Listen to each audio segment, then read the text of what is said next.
Hello class 6th, I am here again for your chapter Rural and Local Self-Government.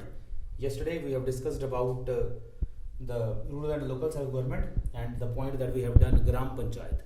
I told you that we have 3 points in this. Gram Panchayat we have discussed yesterday, and today we discussed about Blok Panchayat Samiti, same that we have done in Gram Panchayat, the composition, the functions and the sources of income for Blok Panchayat Samiti.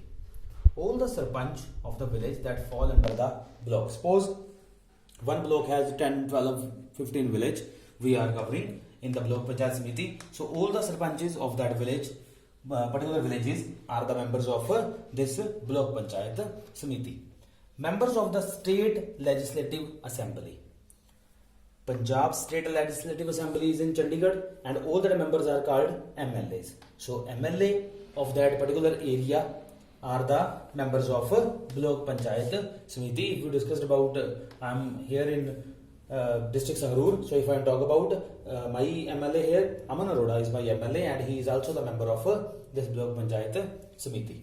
Members of Parliament, MP, are member of Parliament of Lok Sabha, that is in Delhi, or MP who have been elected from the block.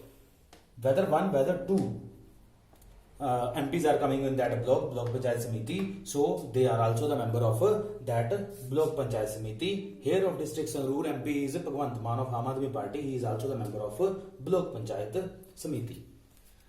From state government's part, state government appoints Block Developmental and Panchayat Officer, popularly known as BDO. You know about that name BDO, but the full form of BDO is Block Development and Panchayat Officer, who is also the secretary of the Samiti. He has been appointed by state government in Blok Panchayat Samiti. He is working also as a secretary of the Samiti.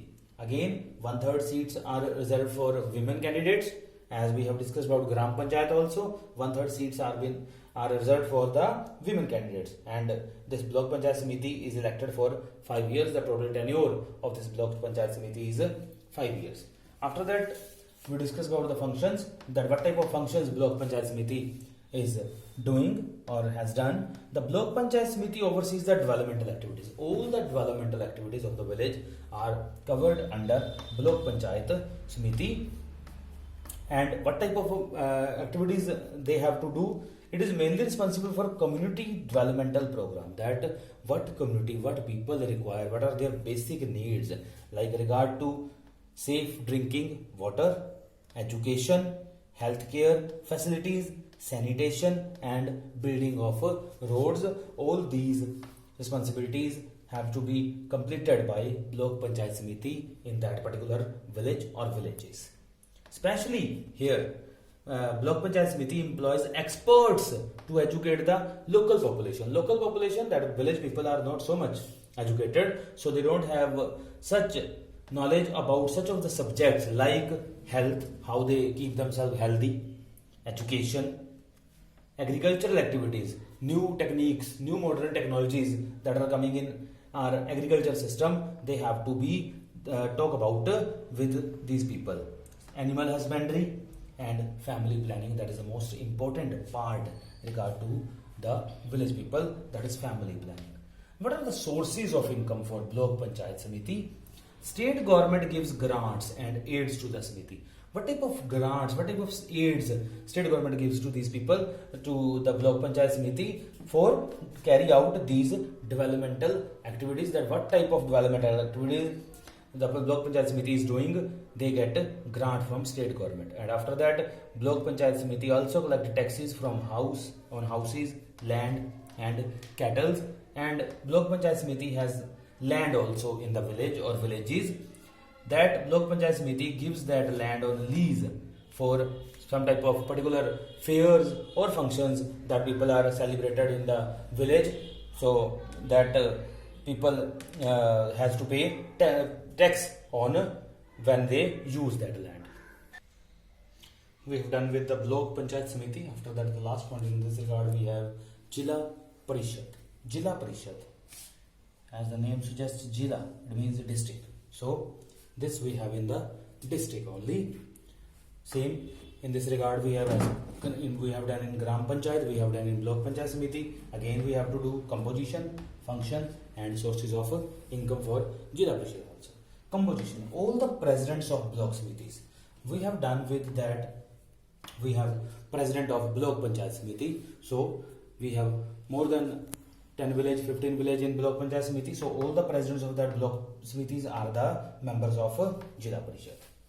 Members of State Legislative Assembly are again MLAs, and Parliament, that are MPs. They are the members of Jila Parishad. Chief Executive Officer, that has been appointed by the state government. Chief Executive Officer, who is the head of the Jila Parishad, that has been appointed by the state government. Again, 1/3 seats are reserved for women candidates. Chairpersons of municipal committees. Municipal committees which we have in the small areas of the state, and municipal corporations. In municipal corporations, we have 6 municipal corporations in Punjab. So there are the big areas that we have: Mohali, Patiala, Jalandhar, Ludhiana, Bathinda, Amritsar. We have municipal corporations there, and there we don't have chairpersons, we have mayors. The chairperson of these municipal corporations are called mayors. They are also the member of Jila Parishad. Then again, the term of Jila Parishad is 5 years. Functions, that what type of functions Jila Parishad has? It supervises and supports the work of Gram Panchayat and Block Samitis. What type of work Gram Panchayat, that we have already discussed. Block Samiti we have discussed just before. So all that works, supervises and supports by Jila Parishad. It acts as intermediary between the state government and Gram Panchayat. That what type of work Gram Panchayat is doing, what type of grant Gram Panchayat want. So this Jila Parishad acts as intermediary between these two, the state government as well as in the Gram Panchayat. It supervises the implementation of economic projects of the government. That what type of economic project government is going to thinking to start in district Sangrur or district Patiala or district Ludhiana. So that first has been that came under Jila Parishad.